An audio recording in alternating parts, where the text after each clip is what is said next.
Now, that would work, at least partially, and would stop the bleeding. George Webb, what say you? Well, I say that Mike Church is number one on XM Sirius Radio for how many years in a row now? For a very good reason. He's right. You're not number one because you can read the news or do all this other stuff. First of all, you're way funnier than any of the lefties that they had doing comedy news, right? You're way funnier. The problem with me listening on the line is I start cracking up, so I can't finish. I lose my train of thought. But you can make the federal debt funny. so that's a talent that is like you're the only one in the world that can make the federal debt funny.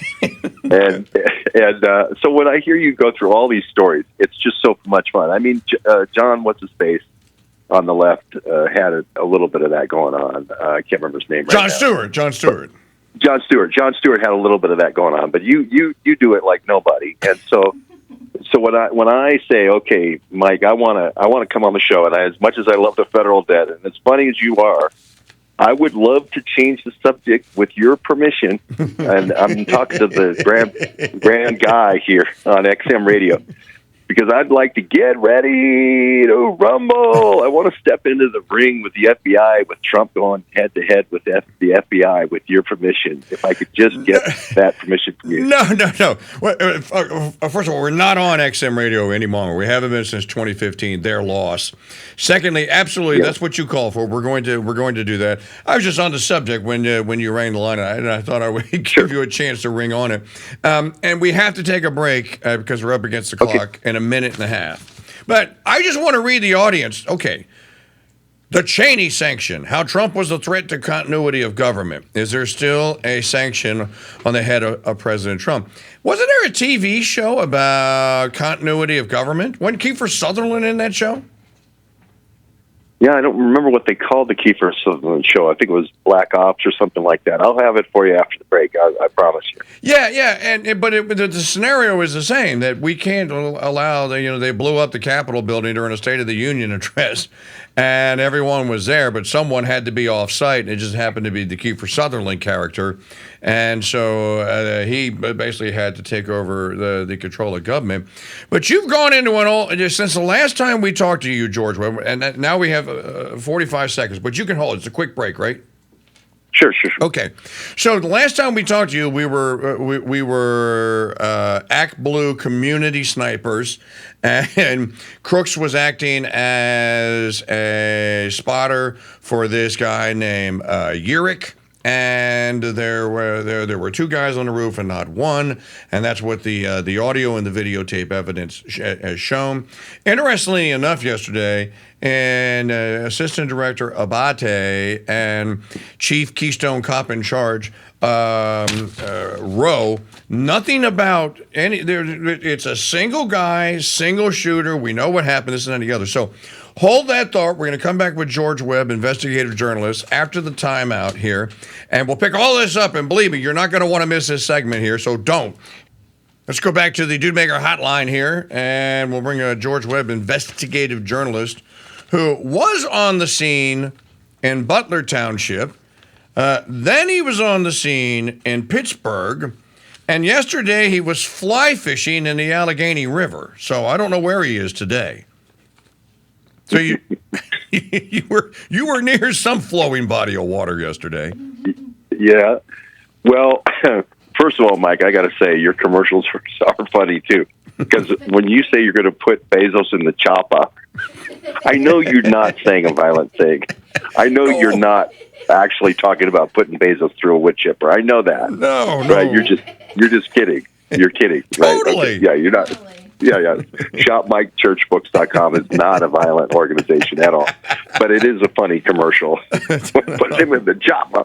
Anyway, and my comment about XM Radio was you could see what happened in about 2015.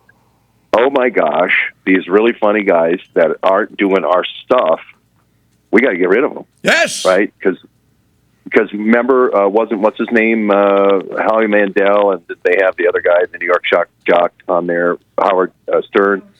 That was XM Radio, and they were losing because they just couldn't do another shock piece. They couldn't do another misogynistic thing over the radio, and they wanted content. And you were you provided a lot of ratings for them for a long time. I've talked to a lot of hosts on XM, and they did a whole house cleaning of you guys because they were like, these guys are popular. We're getting the numbers, but it's going the wrong direction. We got to get rid of them. Well, the funny thing is, when they got rid of me, and they put Bannon in my place. Oh yeah. Okay. Well, I won't say limited hangout because that would be not a good thing to say. But I mean, good for Steve. That's And anyway, back to the Trump assassination just for a second. Look, we didn't say anything that wasn't driven from on the ground reporting from where we were going, and what we got was we had 19 locations to work from. Senator Johnson put those out there. Yep. We went and walked every one of them. And everywhere we went, we talked to people. And we caught the FBI in the first lie. We went to the Home Depot. That was one of the Senator Johnson things. That turned out to be a lie that he bought the ladder the day of the shooting. That on the 13th, that was a lie. He bought it on the 8th, right? We believe Urick was with him. That's why they haven't put out the picture of him buying the ladder. But he bought it on the 8th. So Ray had to retract that. So then he puts his number 2 guy out there yesterday. Abate goes in there. And now they have to reach all the way back out of 700 posts on Gab, right, which they have withheld from us, so they scrubbed all of his social. Have to go all the way back to when he was 14 and say he did something that was anti-immigrant, right? If you read the post, it looks like he's, wisdom of Solomon for a 14-year-old, wisdom for the ages. Sure does. It's actually pro. It sure does, doesn't it? And it looks very pro-immigrant. So I wonder what the other 699 say. I mean, does this kid become a George, I know it's in your piece today, but I don't know if you had time to read it all. And I kind of know Andrew Torba. I don't really know him, but I kind of know him. Andrew Torba, the CEO of Gab, was out within a half an hour of Abate saying, they're going, that is not how that happened. That is not what you subpoenaed me, and that is not what I told you. And Torba's saying that, if anything, Epic Microwave, that's the handle, right? Epic Microwave is a lefty, if anything. Yeah. So big time.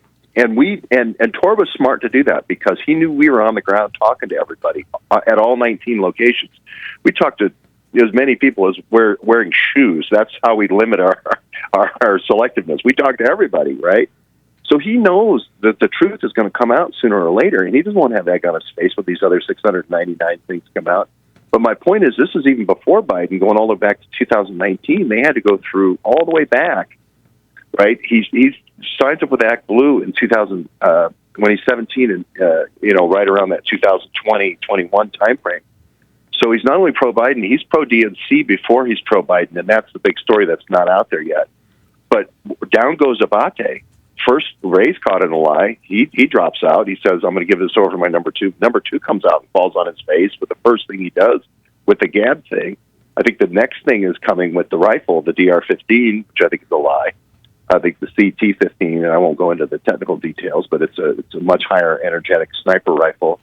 And you can see the percussion wave, the supersonic wave that hits Trump's face. Yes. When it hits his nasal prominence, what it does is it divides it like a sharp rock with a wave. It goes from left and right, and you see the wave line actually in the bloodline on his face. Mm-hmm. That's from a very high energetic round, which is we think is a 408 round, not a 308 round, fired by this Dick Cheney Cheyenne Yerrick rifle. Roger Yerrick develops the Cheyenne rifle with Dick Cheney's help in Cheyenne, Wyoming. And they distribute this thing out to all these different gun shops in the United States. So it's an amazing story when you get into the Roger Yerrick and the CT-15. But we think one of the CT-15s, because it's a high energy rifle, meant to go through glass, meant to go through bulletproof glass, and that is why it's an assassin's rifle for heads of state. And that's why Dick Cheney supported it. And so this is just an amazing series of investigative finds that we're coming across now. Okay, so if you go to georgewebb.substack.com, and you talk about the Cheney sanction. So Yeah. this is a spoof or your version of the Iger sanction. Yeah. Okay. I couldn't get Clint Eastwood, so I had to use an AI version of Clint Eastwood. But yeah, Okay. I actually use an AI version of the King. Yeah. Since we have a little bit of time, I want to do a medium dive, not a total deep dive, because you write in Garrett Graff's masterpiece book Raven Rock. He outlines how Vice President Cheney essentially created a new government that would go into effect if the Constitution was suspended before 9/11. And then the book, you have a picture of the book there, the story of the U.S. government's secret plan to save itself while the rest of us die. And it's called Raven Rock. And apparently Raven Rock is a mountain site, or site number R. Now, this is almost like, it almost sounds to me like a dual or a second location of the movie studio at Laurel Canyon. Well, you mentioned Designated Survivor with Keith Sutherland. Yes. That was after he did 24.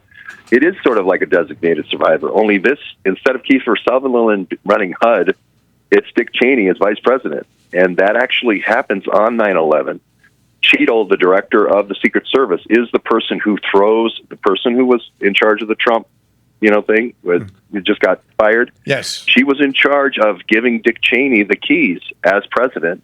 The person who was the one who was saying that we need to invoke continuity of government because weapons of mass destruction are here in Shanksville at Flight 93, Tony Guy. Sheriff Tony Guy is the guy who calls that in. He's on the JTTF investigative team. That's what allows continuity of government to happen on 9/11. That day, he disavows the United States adherence to the Bioweapons Convention, which was defensive weapons only, and says, now we're going to do gain of function. So that sets the stage for coronavirus 1, SARS-1. It sets the stage for MERS. It sets the stage for coronavirus 2 and for H5N1. But that happened when there was on 9/11, there was a threat that most people don't know about in the morning, a death threat on Bush, and he got on a plane off at Air Force Base on Air Force One. That invoked, when the weapons of mass destruction were found at Flight 93, that invoked continuity of government. And the sanction that Dick Cheney wrote into the 9/11, this Raven Rock covers this, and Graff covers this really well, Okay. is that you are allowed to use assassination forces. It's called the Washington NATO Plan. You're allowed to bring in NATO assassins to assassinate a threat to democracy. And a threat to democracy is any threat to the continuity of government. So Trump, if you remember the rhetoric, Biden was even saying Trump was a threat to democracy after the assassination attempt. Right? The only thing he recanted was he said, I shouldn't have said we need to forget about debates. We're putting a bullseye on Trump. The only thing he recanted is I shouldn't have said it out loud. I should have just used my inside voice instead of my outside voice. Right? That's the only thing he recanted. Yeah. George Webb, investigative journalist. I want all of you to go to georgewebb.substack.com and become a paid subscriber today. Okay, there's a lot to unpack here. So let me try to go through this for the audience sake, because you're coming at us fast and furious. Okay. Okay. So the first things first, so people know this. When George Webb went, I talked to George on Saturday, July the 13th via text message. And he told me, Mike, I'm in the air. He was already on the way to Butler Township. So why?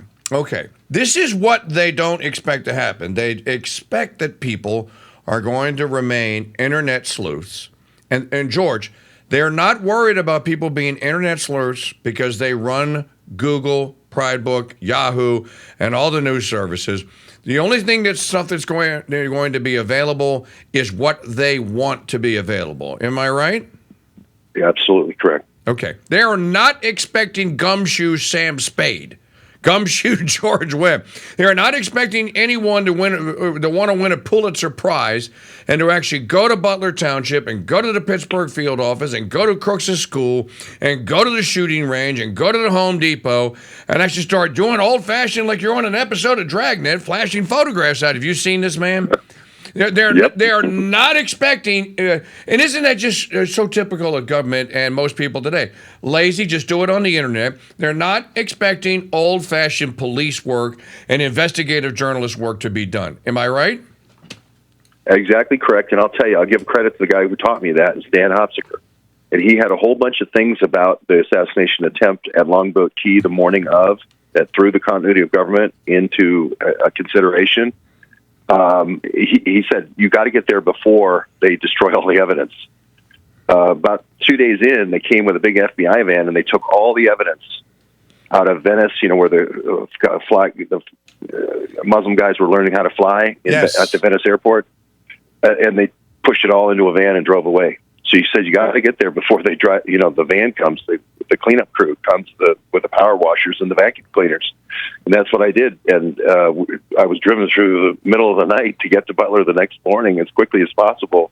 And that's what they don't expect. And that's what forces the Gab, Torba and so forth to come down on the side of truth, because they know there are people out there that are running these leads down.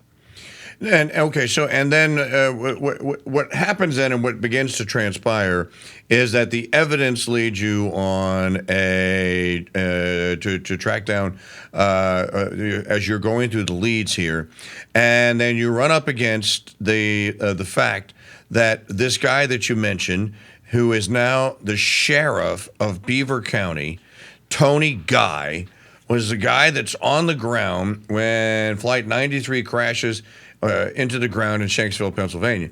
Now, I'm one of these people remains unconvinced that thing actually that it disintegrated into the earth, and that there was nothing that was left, not a single filling from a tooth could be found, or a jawbone to identify a single victim on Flight 93. But Tony Guy said he found anthrax there. Or a whole bunch of people that came back from Nichols, a team, the medics, and they all thought they had anthrax-like symptoms. Okay. So they get very squishy when you're trying to nail them down on facts. But my point is that you can't disavow the BWC convention that Nixon signed, right? Unless you have evidence that the Muslim terrorists or someone is using these new weapons, and now we need to develop countermeasures, right? And all the countermeasures, the mRNA comes from countermeasures, right? Right. The whole thing we just lived through. So that's my point, is that Cheney became the president of the United States with Cheadle in the office, with Tony Guy on the other end in Pittsburgh, in actually Shanksville that day on 9/11. Isn't it interesting? All those same people are aligned the day that Trump is killed. Yes. Why? Because they want to cover up that, go all the way back to 9/11.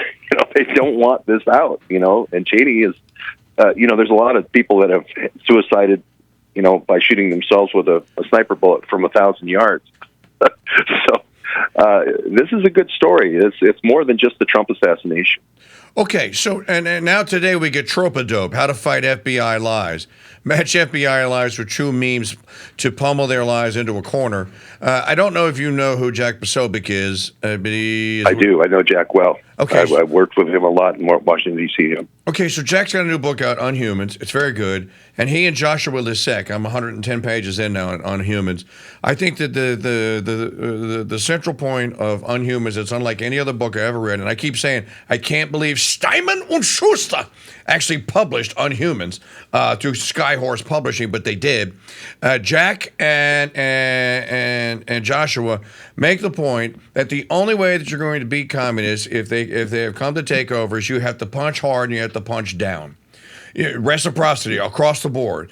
If you give them, if they take an inch and a half back from them. Otherwise, the march towards communism is assured, and they don't ever. They're like demons. They don't take breaks. They're not in unions. They don't take coffee breaks. They don't sleep.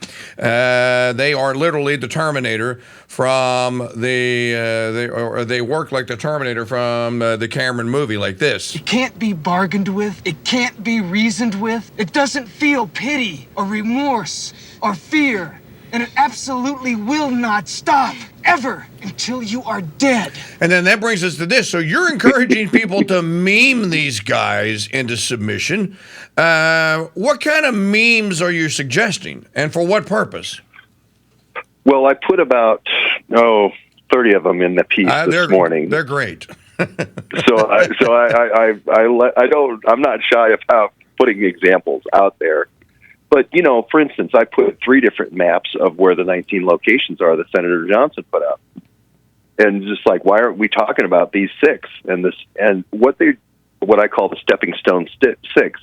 There's stepping stones from him going from DNC and Act Blue and knocking on doors of union places and asking for donations.